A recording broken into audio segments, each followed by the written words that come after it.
Bem-vindos, uma alegria ter vocês aqui, você que nos visita, bastante visitantes hoje, muita gente voltando das férias, é uma alegria receber você nessa manhã. Nós continuamos em Isaías, agora entrando no finalzinho do capítulo 44, já entrando no capítulo 45, texto muito precioso das Escrituras que você deve conhecer. Eu peço que você acompanhe a leitura projetada para você. Nós utilizamos a nova versão transformadora, mas fique à vontade para você ler na versão que te melhor apetecer, tá bom? Assim diz o Senhor, seu Redentor e Criador. Eu sou o Senhor, que fiz todas as coisas sozinho, estendi os céus. Quem estava comigo quando criei a terra? Mostro que os falsos profetas são mentirosos e faço os adivinhos parecerem tolos. Faço os sábios errarem suas previsões e assim provo que são insensatos. Mas cumpra as previsões dos meus profetas. Por meio deles digo a Jerusalém, este lugar voltará a ser habitado. E as cidades de Judá, vocês serão reconstruídas. Restaurarei todas as suas ruínas. Quando eu falar aos rios, sequem, eles secarão. Quando disser a respeito de Ciro, ele é meu pastor, ele certamente fará tudo que eu quiser. Ele dirá, reconstruam Jerusalém e ordenará, restaurem o templo. É isto que diz o Senhor a Ciro, seu ungido, cuja mão direita ele fortalecerá. Diante dele, reis poderosos ficarão paralisados de medo. Os portões de suas fortalezas se abrirão e nunca mais se fecharão. Assim diz ele, irei à sua frente, Ciro, e tornarei planos os montes, quebrarei os portões de bronze e destruirei as trancas de ferro. Eu lhe darei tesouros escondidos na escuridão, sim, riquezas secretas. Farei isso para que saiba que eu sou o Senhor, o Deus de Israel, que chama você pelo nome. Foi por causa de Jacó, meu servo, Israel, meu escolhido, que o chamei para realizar essa tarefa. Por isso o chamei pelo nome, quando você não me conhecia. Eu sou o Senhor, não há outro Deus. Eu o prepararei para a batalha, embora você não me conheça, para que todo o mundo, de leste a oeste, saiba que não há outro Deus. Eu sou o Senhor, e não há outro. Formo a luz e crio as trevas, trago a paz e crio a calamidade. Eu, o Senhor, faço essas coisas. Abram-se os céus e derramem justiça. Abra-se a terra para que brote a salvação e com ela a justiça. Eu, o Senhor, as criei. Nós vimos a semana passada, capítulo 44, versículos 21 a 23, um texto mais curto, a síntese das virtudes de Deus. E se a gente fosse resumir essa síntese, resumir a síntese é interessante, né? Sintetizar o resumo dando a mesma. Mas se a gente fosse colocar essa síntese numa palavra, qual seria mesmo? Lealdade, leal. Deus é leal. Nós falamos que o amparo, a graça de Deus jamais serão retirados daqueles que nele verdadeiramente confiam. E é por isso que ele exorta naquele texto aquelas pessoas, aos filhos, aos seus servos que estão distantes dele, que estão vagando por caminhos diferentes daqueles que ele tem proposto, que parem, avaliem e voltem para ele. No texto de hoje, Deus retoma os seus oráculos, a sua revelação. E nesse texto, ele retoma essa revelação afirmando o que vai fazer especificamente com Israel, o reino do sul, o reino de Judá, que ainda está vivendo debaixo do império assírio, debaixo do rei Senaqueribe, ainda não foi nem sequer para o exílio babilônico. Então ele está falando que ele vai fazer num futuro relativamente próximo ao tempo em que Isaías vive. Agora o texto está focado dentro de um espaço, dentro de um momento do tempo.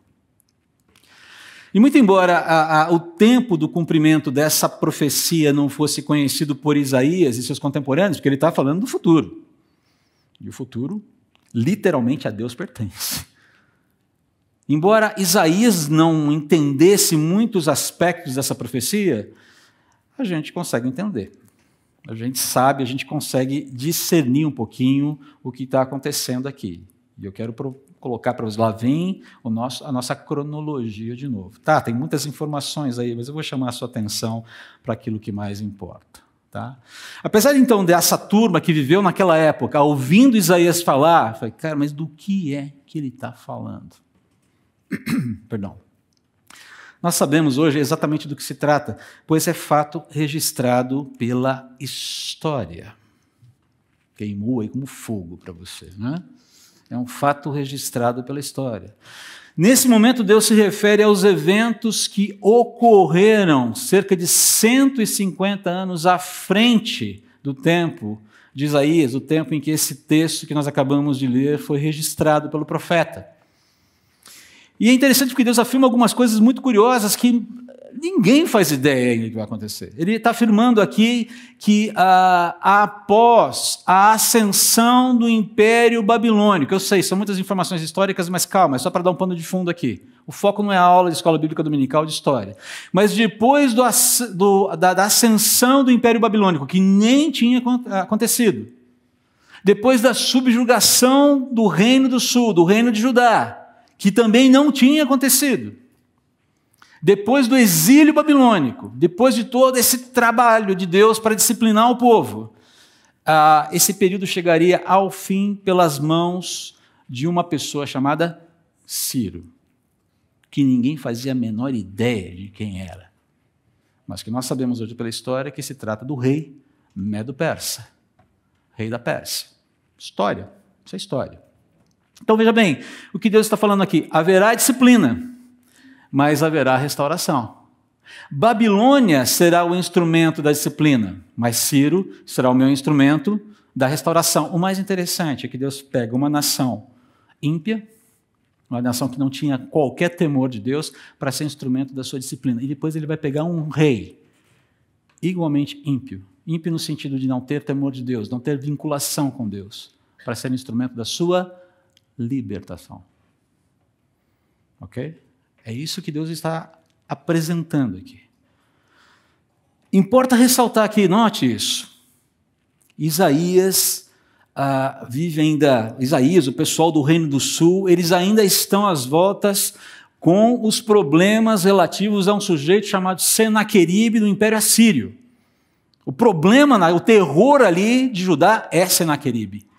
Nem Babilônia está no cheiro deles ainda, mas Deus está falando, Babilônia vai se levantar e vai ser instrumento para a disciplina. Nem Babilônia se levantou, nem houve exílio, nem houve ocaso, Deus falou, mas lá na frente vou levantar um sujeito chamado Ciro, que vai libertar vocês. Perceba, quem é Ciro para Isaías e seus contemporâneos? Ele não existe. Ele simplesmente não existe. No plano humano, dentro da história humana, Ciro não é ninguém, não é nada. Babilônia ainda não é um poder. Babilônia sequer ascendeu como império, ainda é uma tentativa de poder. Está longe de ser o que viria a se tornar debaixo das mãos de Nabucodonosor. Mas olha aqui, a riqueza de detalhes com que Deus afirma. Babilônia será usada como instrumento para disciplina. Ciro será usado como instrumento para restauração.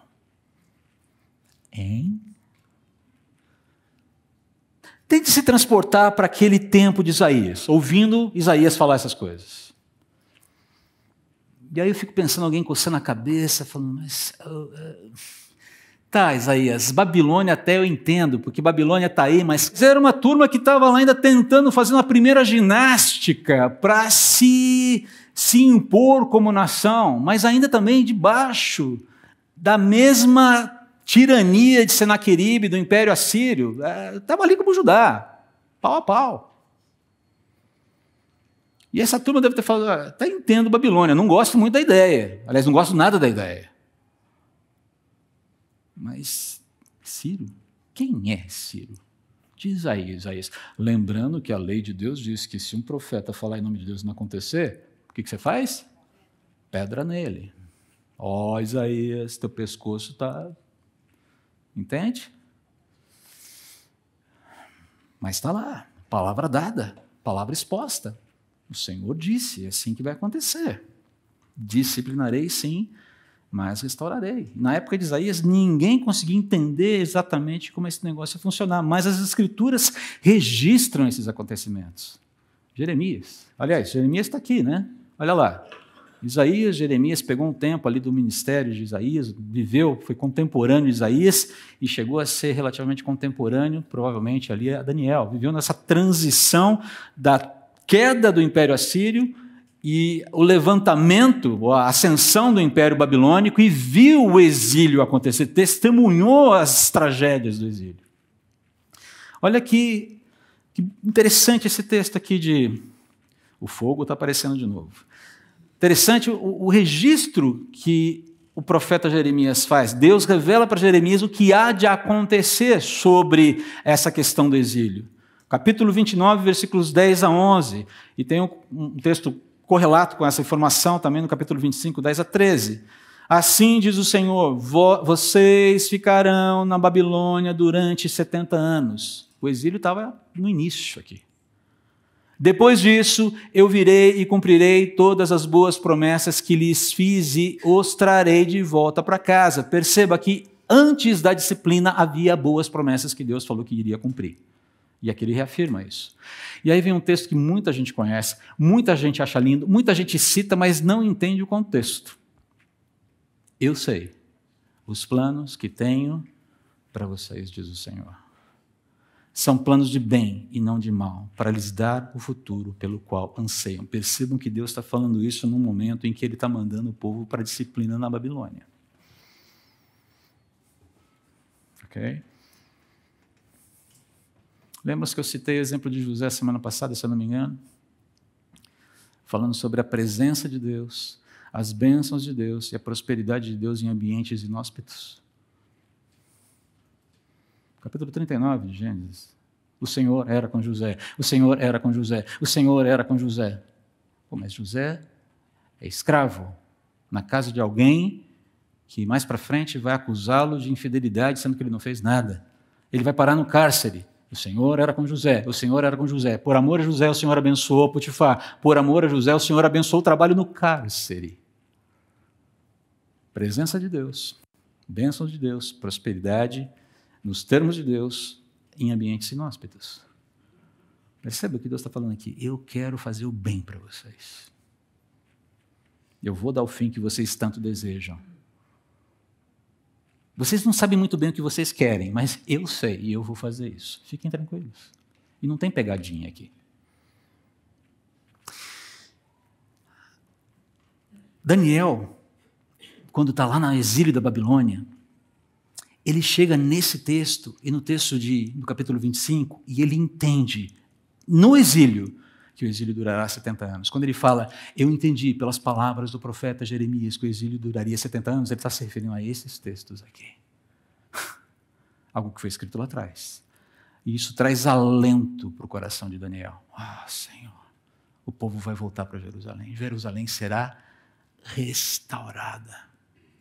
Esperança no meio da disciplina. Olha que coisa interessante. Mas não só isso. Olha só que interessante. A gente avança um pouco no tempo da cronologia bíblica. Uns bons anos, diga-se de passagem, você vê aqui o texto de 1 Crônicas, capítulo 39, 2 Crônicas, perdão, capítulo 39, o último capítulo de 2 Crônicas, e na sequência o primeiro capítulo de Esdras. E olha só, basicamente o mesmo texto. Se você olhar, os dois são muito semelhantes, são análogos. No primeiro ano do reinado de Ciro, rei da Pérsia, o Senhor cumpriu a profecia que havia anunciado por meio de Jeremias, essa que nós acabamos de ler. O Senhor despertou o coração de Ciro para registrar por escrito a seguinte proclamação e enviá-la a todo o seu reino. Assim diz Ciro, rei da Pérsia: o Senhor, o Deus dos céus, me deu todos os reinos da terra. Ele me encarregou de construir para ele um templo em Jerusalém, na terra de Judá. Quem pertence ao povo dele, volte para realizar essa tarefa, e que o Senhor, seu Deus, esteja com vocês. Final do cativeiro babilônico aqui. Não vou voltar para a cronologia, porque senão vai mais te atrapalhar. Se Isaías registrou o futuro, Jeremias registrou o futuro, Esdras e Crônicas registram o passado, o cumprimento da profecia de Isaías, reprisada ali em Jeremias. E isso que está sendo falado aqui reflete o conteúdo de uma peça arqueológica que se encontra no Museu Britânico, o cilindro de Ciro, uma peça de mais ou menos 30 centímetros de argila, um documento oficial. É um artefato arqueológico que aparece aí na sua projeção, esse artefato, na verdade, que aparece aí na sua projeção, ele foi encontrado no final dos anos 1800, 1879, 1882, por um sujeito, por um arqueólogo chamado Hormuzd Hassan, um arqueólogo iraniano, até onde me consta, iraniano. E foi encontrado num sítio arqueológico onde foi encontrado onde se descobriu a localização da Babilônia, no Irã. Pérsia. Se eu estou falando alguma besteira em termos geográficos aqui, só você pode levantar a mão e falar, André, deixa eu só corrigir a informação aí, está errada, e você pode me corrigir, não tem problema. Mas, pelas minhas pesquisas, é basicamente isso aqui. Está aqui. E é interessante que aqui consta, nesse cilindro que você pode ver no Museu Britânico, encontram-se, você tem as informações, trata-se de um documento oficial que anuncia a liberdade de escravos e autoriza povos exilados a retornarem às suas terras de origem e construírem santuários para as suas divindades. Arqueologia. É desse documento que deriva o documento que deu autorização específica para os judeus seguirem em frente. Pode voltar. Vocês estão liberados. Construam altares para o seu Deus. E você, lendo Esdras, percebe que há todo um provisionamento de recursos para que Jerusalém seja o quê? Reconstruída e, eventualmente, o templo passa a ser também reedificado. Note, a história é muito importante para o cristianismo, queridos. A história é extremamente importante para o cristianismo, porque contra fatos não existem argumentos. Na verdade, muita gente tenta argumentar contra fatos hoje em dia. Sempre tem gente argumentando contra fatos. Mas isso desde Gênesis, desde a criação, desde a queda, na verdade. Mas contra fatos não há argumentos, e quando você vai para o fato, fica difícil negar o que aconteceu. Está aqui. Fato. A prova está lá no Museu Britânico. Ciro existiu. O decreto existiu. A palavra de Deus não está mentindo. E aquilo que nós lemos em Isaías, aquilo que nós lemos em Jeremias, aquilo que lemos em Crônicas, aquilo que lemos em Esdras, está aqui. Tem amparo histórico, arqueológico, fato consumado. Esse sujeito em 539 a.C., é datado, liberou todo mundo para voltar para casa.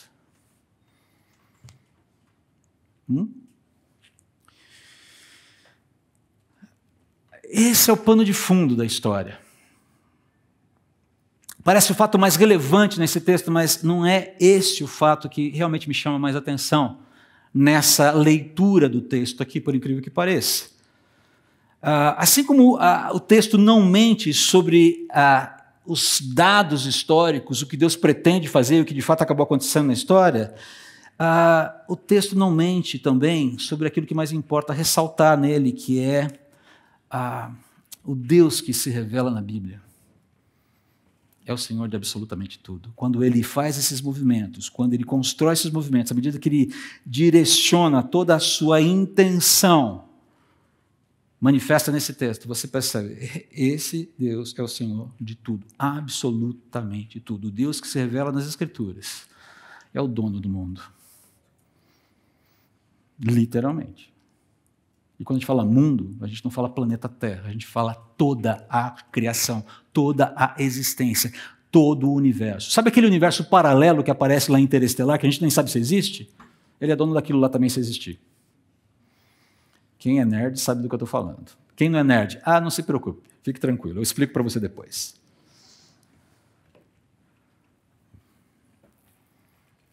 universos, ou melhor, galáxias, extremos do universo que só Deus vê e que só agora, graças a alguns telescópios bastante nervosos, a gente começa a sondar por aí. Há coisas que só os olhos de Deus veem. Por que será, não? Uma pergunta que não custa, né? Mas quero voltar aqui para o enfoque desse texto que eu estou apresentando aqui. Há uma questão histórica muito importante que a gente já apresentou aqui de maneira muito sucinta, mas o que importa trabalhar é como Deus se apresenta nesse texto. E eu não sei se você notou, mas há uma repetição aqui nesse texto. Uma informação é repetida constantemente. Você notou qual é? Alguém aqui percebeu? Ela acontece 4 vezes no texto. Já dei uma dica. São 13 versículos, ela acontece 4 vezes, ela é repetida 4 vezes. Eu sou o Senhor. 4 vezes em 13 versículos, falando de coisas muito densas, falando sobre presente, falando sobre futuro, falando uma série de coisas muito importantes aqui. Primeira vez, o primeiro momento, a primeira citação acontece ali, ainda no versículo 24. Eu sou o Senhor que fiz todas as coisas, sozinho estendi os céus. Quem estava comigo quando criei a terra? Ele que se apresenta como redentor e criador do próprio povo, se apresenta ainda mais como criador de todas as coisas. Dono de todas as coisas. Olha só a citação 2. Segundo momento em que essa forma de se falar de si mesmo aparece.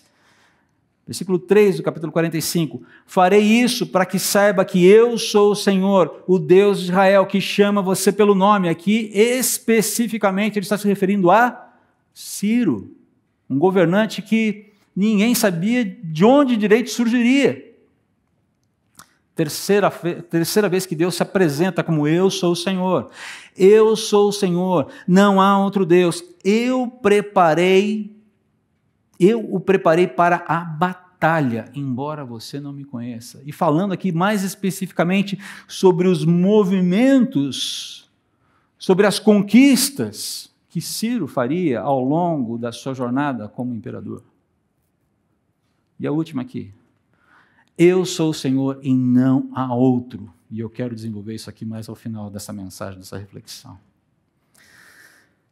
Cada uma dessas declarações, ela é acompanhada, ela traz consigo informações importantes sobre Deus. Não só sobre o que Deus pretende fazer, mas sobre quem Deus é e como essa construção sobre Ele, esse conhecimento sobre Ele, pode nos abastecer com o quê?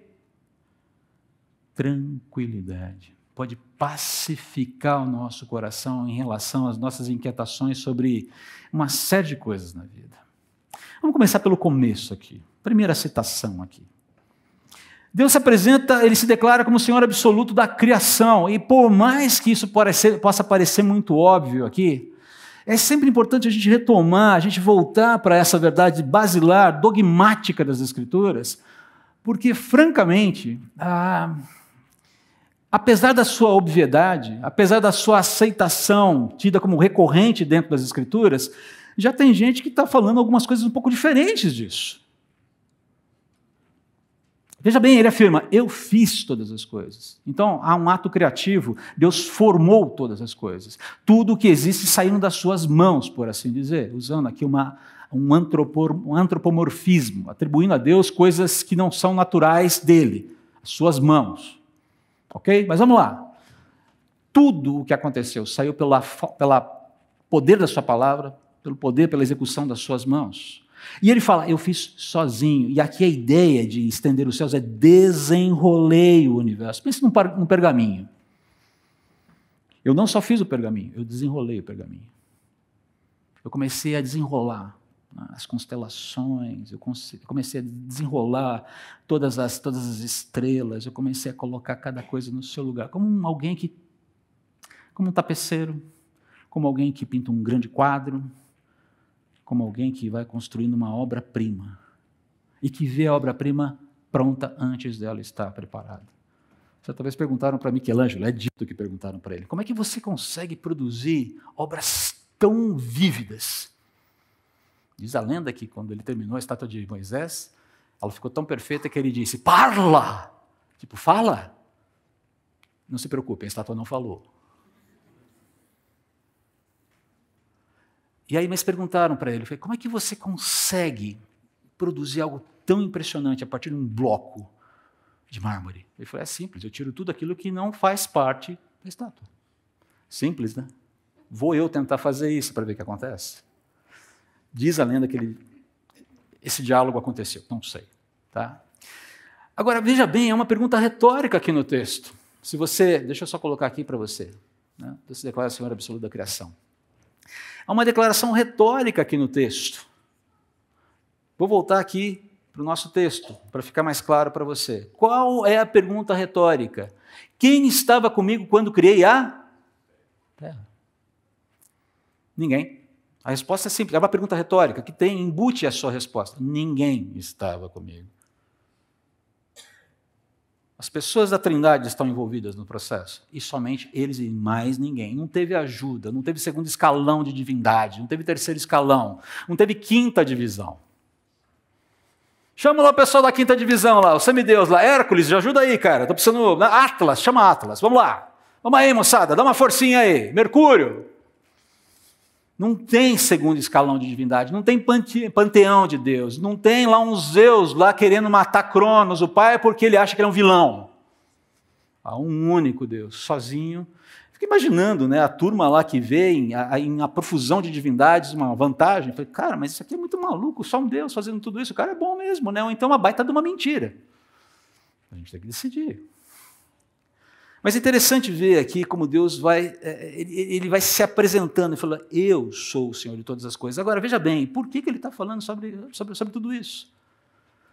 Porque a realidade vem das suas mãos. E se a realidade vem das suas mãos, tudo que faz parte da realidade, também vem dele. O próprio código para decodificar a realidade. A verdade, o que é mentira, o que é bom, o que não é, enfim, todos os padrões que explicam a realidade emanam de Deus. É por isso que na sequência ele vai falar assim, é por isso que eu desminto o profeta mentiroso. Confirmo a palavra daqueles que falam em meu nome, que são encaminhados por mim. Percebe que no final ele chega na questão da verdade. Onde está a verdade? Eu sou esse Deus de quem emana a verdade. Eu sou a própria verdade. E eu desautorizo qualquer que fale em meu nome mentiras. Mas eu confundo a sabedoria daquele sábio que acha que pode construir um significado para a realidade independentemente de mim. E aqui você vê um eco muito interessante, não o texto um eco, mas um eco de Paulo em 1 Coríntios, capítulo 1, versículo 20, quando ele fala que o Senhor destruirá a sabedoria dos entendidos. Ele está falando não de destruir a sabedoria em si, mas essa sabedoria autossuficiente, que acha que dá conta de explicar a vida e de levar a vida independentemente de Deus. Deus fala, não vai funcionar. Eu destruo a palavra religiosa falsa, eu envergonho. Aquilo que não vem de mim, certamente vai ficar registrado. Não veio de mim. Você quer conhecer se um profeta é verdadeiro ou não? É simples. Aquilo que ele profetizou aconteceu? Está cheio de profeta do século 21, gente. Nossa, século 22 foi ótimo, né? Século 21. Está cheio de profetas, não está? O ano passado foi um ano de muita profusão de profecias, de todos os tipos. O que a gente faz com esses profetas que não falaram da parte de Deus, hein? Se fosse no tempo de Isaías, pedra nele. No nosso tempo, Deus tem métodos mais, digamos,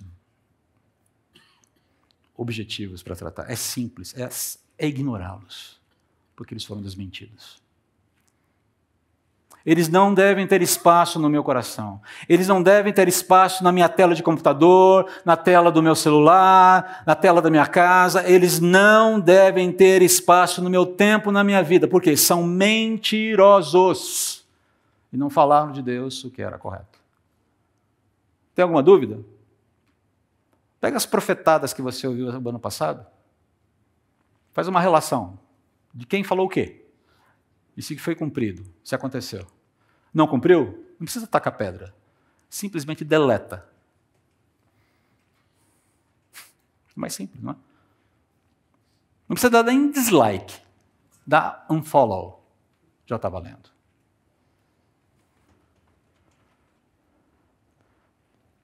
Gente que tem falado coisas completamente dissonantes sobre quem Deus é, sobre as intenções de Deus. O registro está feito. Deus nos revelou, a palavra está lá. Eu não preciso de outra fonte que não a própria palavra para descobrir o que é verdade. Um dos acordos que eu tenho com o presbitério da igreja, o dia em que eu falar alguma coisa que não consta nas Escrituras, vocês têm o dever de me chamar a atenção e me passar, isso aqui está errado. Foi intencional? Opa, amigão, vamos levantar fervura aqui. Foi um erro, um descuido? Ok, peça perdão, segue a vida. Não temos esse acordo, Cláudio? Não temos esse acordo, Murad? Não temos esse acordo, Marcelo? Cadê o Marcelo? Não temos esse acordo, Leandro? O Roque está por aqui? Mas o Roque vai confirmar. Ai dele se ele não confirmar. Roque. Sandro, temos esse acordo? Temos. O que dizem as Escrituras? Não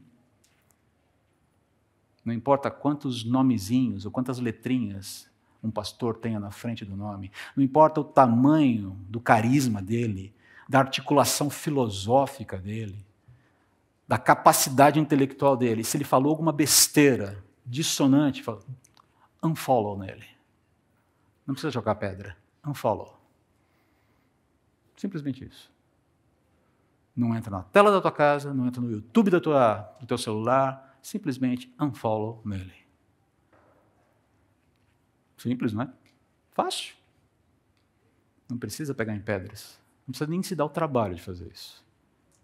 E nem entrar em guerra e entrar em discussões em chat. Porque fulano é... Não precisa. Unfollow. Suficiente. Cuida do teu coração e deixa Deus tratar com o teu irmão. Tira primeiro o cisco do olho e deixa Deus cuidar, para depois você ajudar com o argueiro. Se ele quiser ajuda. É simples. O que Deus está falando aqui, Ele está alegando aqui que Ele é único, que Ele é singular, que Ele é necessário, que Ele é a última e verdadeira fonte de verdade. E só Ele, e só nele, você pode encontrar o registro de verdade e averiguar se as coisas são de fato assim. E é por isso que Ele vai, inclusive, dar o exemplo de próprio Ciro, que Ele vai exemplificar essa sua capacidade com a história de Ciro. Deus está falando, não só falando o que Ele vai fazer e de fato faz, mas Ele está também exemplificando esse poder, essa capacidade, essa singularidade dEle. E é por isso que a gente pode dizer também que o Senhor se declara como o Senhor absoluto da história. Quando você volta para o texto aqui, vamos lá. Olha só, versículo 3. Eu vou ler aqui desde o versículo... Vou pegar aqui esse texto, versículos 26 ao 3, para ficar mais fácil aqui. Vou voltar aqui para o texto. Olha só. Cumpra as previsões dos meus profetas, por meio deles digo a Jerusalém, este lugar voltará a ser habitado, as cidades de Judá, vocês serão reconstruídas, restaurarei todas as suas ruínas. Deus está falando, eu posso fazer isso, eu vou fazer. Quando eu falar aos rios, sequem, eles secarão. Se eu posso secar rios, reverdejar o rio seco, trazer água e reverdejar as margens do rio seco, por que eu não posso fazer outras coisas? E aí ele fala, quando disser a respeito de Ciro, ele é meu pastor. E a ideia de pastor aqui é alguém que vai conduzir um rebanho de Deus. Interessante, não é? Uma pessoa que nem temente a Deus era. Ele certamente fará tudo o que eu quiser. Ele é quem será meu instrumento para conduzir o povo para a reconstrução. A reedificação. Mas a ideia, perceba, não é só uma reedificação, uma infraestrutura de uma cidade. É você criar todas as condições para que a vida habite de novo naquele lugar, vida restaurada. Deus usa os instrumentos que Ele quiser aqui. E na sequência ele vai falar, olha, é isto que diz o Senhor a Ciro, seu ungido, cuja mão direita ele fortalecerá. Diante dele, reis poderosos ficarão paralisados de medo. Os portões de suas fortalezas se abrirão e nunca mais se fecharão. Deus está falando assim, ninguém vai resistir a você. Aí alguém poderia dizer, bom, já que é assim, Ciro poderia ter ficado sentado no seu trono esperando tudo acontecer, né? Ele teve que combater. Na verdade, dizem que ele morreu, inclusive, em batalha, anos mais à frente. Houve engajamento. Era um homem de guerra. Mas eu só ninguém vai te resistir até que todos os propósitos sejam cumpridos aqui. Essa é a ideia aqui. Queridos, todos os movimentos da história, todos os movimentos históricos, abraçando todas as áreas da vida, compõe essa tapeçaria monumental que Deus já teceu enquanto Ele tece. Deu para entender? Na mente de Michelangelo, Davi estava pronto. Moisés estava pronto. É um bloco de mármore. Eu estou vendo ele aí. Enquanto tece, já está pronto. Precisamos entender isso aqui. Eu gosto muito do filme Sinais, do M. Night Shyamalan. Acho que é esse o sobrenome dele. Não sei quantos de vocês assistiram. Lá vem eu com as minhas nerdices de todo. Ninguém assistiu o filme. Ok, vou tentar aqui ser bem breve. Eu não vou explicar o filme para você. Eu só vou falar uma coisinha do filme, se você quiser, você assiste, é interessante. Uma fala do filme, acho que representa o filme, uma fala e o que acontece depois representa essa fala, representa o filme todo. Diga para o Meryl bater bem forte. E essa frase é dita pela esposa do personagem principal, Graham, segundos antes dela morrer, num acidente de carro absolutamente estúpido e trágico. A história se desenvolve. E o mais interessante, o Graham, irmão do Meryl, irmão do Graham, ok? Ex-jogador de beisebol que não deu muito certo na vida, mas tinha uma atacada violenta, conseguia rebater de uma forma muito violenta, tinha um braço forte, mas um fracassado no que diz respeito à condução da sua vida esportiva. Mas o Graham, que perde a mulher dessa forma, ele falou, cara, a última fala dela em vida não faz o menor sentido para mim. Detalhe, Graham, além de fazendeiro, era pastor. E ele perde a fé. Ele fala, não entendo. Que Deus é esse? A história se desenvolve, até que quando chega no final, numa situação muito vou dar spoiler, desculpe. Só não vou falar em que situação. Numa situação muito interessante, que poderia definir a vida do Graham, dos seus filhos e do próprio Meryl. O Graham olha para um determinado objeto dentro do espaço onde eles estão. O Meryl está se defendendo, está tentando defender a família com um taco de beisebol. E ele olha para aquele objeto, olha para o taco na mão do Meryl, olha para a ameaça e diz, Meryl, bata com toda a força. E o Meryl enfia o taco naquele objeto. Pá! E a ameaça se desfaz. O que era ameaça? Assista o filme. Queridos, Ciro é exemplo disso. Ele sequer existe existe um background histórico para o seu protagonismo, por assim dizer. Mas Deus já o escolheu, Deus já o habilitou, Deus aplana os seus caminhos, Deus afirma que aplanará os seus caminhos para que ele cumpra o seu papel na história. Porque isso tem a ver com os desígnios de Deus para cuidar de todo aquele que nele se refugia.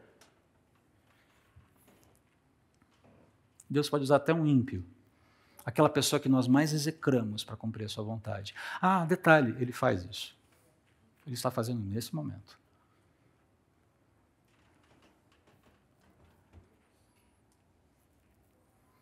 Mas a situação...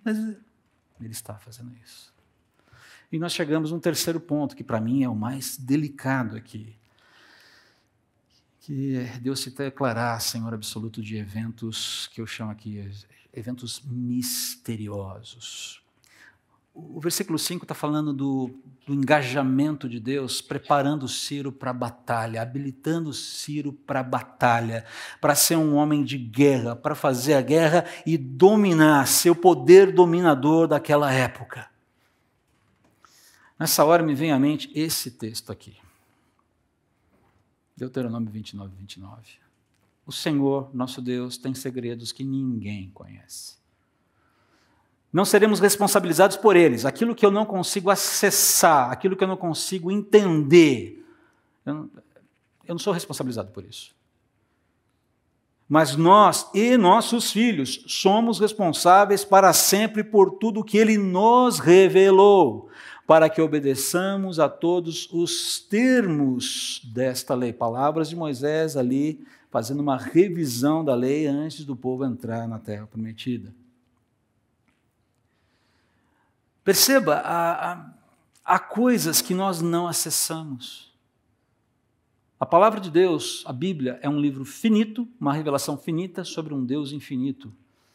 Não é tudo o que há para saber sobre Deus. E é por isso que a gente vai precisar de uma eternidade para viver com Ele, porque não se esgotará numa eternidade tudo que nós podemos conhecer de Deus.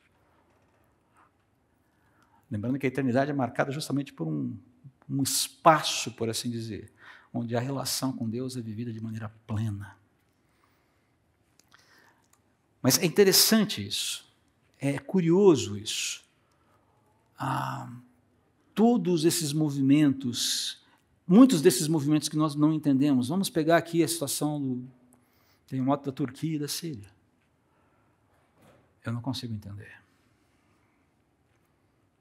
Eu não consigo. Eu consigo chorar.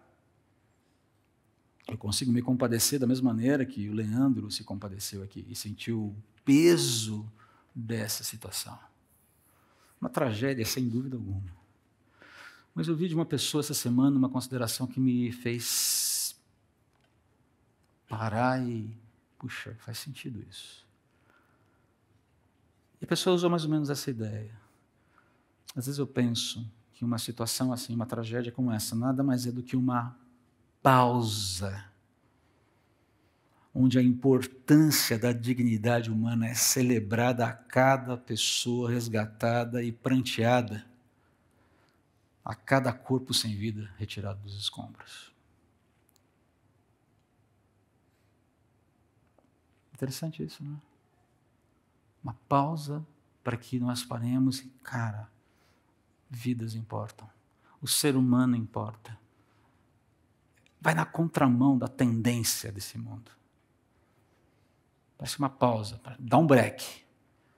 Ao ponto de você olhar as cenas, e cenas cada vez mais... Teve uma que foi de cortar o coração, mas ao mesmo tempo de uma beleza, apesar de toda a tragédia envolvida. De uma menininha que ficou 17 horas dentro de duas lajes, presa dentro de duas lajes, protegendo o irmãozinho com o braço para que nada o atingisse. Foram resgatados vivos. Mas também a dor de ver, de saber de um casal, um pastor e sua esposa, que faleceram e deixaram um filho órfão. E na hora, a única coisa que eu consegui falar assim, ó, é o teu órfão. Levanta pessoas para cuidar dessa criança, porque eu sei o que significa. Ainda não tanto debaixo de uma tragédia como essa, mas ser orfanado e precisar da ajuda de Deus para cuidar, para seguir a vida. Quem aqui é órfão e ficou órfão cedo sabe o que significa isso. Mas me faz parar para pensar na dimensão dos meus próprios problemas. Desculpem, talvez pareça dramático demais falar isso para você. Mas eu fiquei pensando, e se esse terremoto tivesse atingido São Paulo, como seria? Seria o meu prédio, um dos prédios desmoronados? Estaria eu entre os escombros? Estaria vivo? Se eu estivesse vivo e o meu prédio não fosse atingido, como eu reagiria aos escombros não só materiais, mas aos escombros emocionais, aos escombros espirituais causados por uma tragédia dessa. Como a minha fé seria afetada? E é interessante que aquilo que tem poder para dinamitar a fé é justamente aquilo que mais exalta a glória de Deus, que é a dignidade da pessoa humana. Nós nos inquietamos porque vidas importam, e vidas importam não por uma convenção social, não por um acordo social, não por um contrato social. Vidas importam porque homens e mulheres foram feitos à imagem e semelhança de Deus. Deus se declara Senhor absoluto desses eventos enigmáticos que a minha razão não consegue explicar. Mas que quando eu paro para analisar com um pouquinho mais de atenção, apontam justamente para a essência do que a vida é e para o grande problema que o homem criou para si mesmo. Quando se alienou de Deus e disse, eu não preciso de você. E por fim, Deus se declara como o Senhor absoluto da salvação e da justiça, mas perceba aqui no versículo 8 uma construção um pouquinho diferente. Vou exibir aqui para você, a partir do versículo 6. Eu sou o Senhor e não há outro. Formo a luz e crio as trevas. Trago a paz e crio a calamidade. Eu sou o Senhor, faço essas coisas. E aí, versículo 8. Abram-se os céus e derramem justiça. Abram-se os céus. De onde vem a justiça? De onde vem a salvação? De Deus. Daquele que está além de nós. Abra-se a terra para que brote a salvação e com ela a justiça. E aí vem o termo que mais me chama a atenção. Eu, o Senhor, as criei. Criei a salvação e criei a justiça. E a história existe para que elas sejam manifestadas. Como de fato foram. No ápice dos tempos, quando o Senhor Jesus, quando o próprio Deus irrompe dentro da realidade humana. E Deus, Ele mesmo, se faz pecado para salvar o homem. Salvação e justiça. Salvação e justiça. Até que haja somente justiça. E vai acontecer. O último movimento salvífico de Deus, o último movimento em que a justiça será declarada definitivamente, ainda é aguardado. E a pergunta é, você está preparado para ele? E como é que você se prepara para ele? Reconhecendo que você é um pecador, que precisa do arrependimento, que precisa do perdão que Cristo oferece na cruz. Você é alguém que tem andado com Deus mediante a fé em Jesus Cristo? Não é religião, não é abraçar uma denominação. Você se rendeu a Cristo como Senhor e Salvador da sua vida. A história existe para manifestar salvação e justiça que só podem ser oferecidas e alcançadas em Cristo, mediante a fé em Jesus. Você já fez isso? Porque se você não fez isso, você não está preparado para a manifestação salvífica final de Deus e toda a justiça que ela vai trazer. Eu quero exortar você a considerar seriamente como está a sua vida diante de Deus hoje. E se desvincular das ilusões que a vida religiosa muitas vezes nos traz. Para você sair daqui com alguma coisa para pensar mais ordenadamente. O Deus da Bíblia não é nada modesto. Ele não precisa, porque a modéstia não lhe cai bem. Isso significa que ele é vaidoso?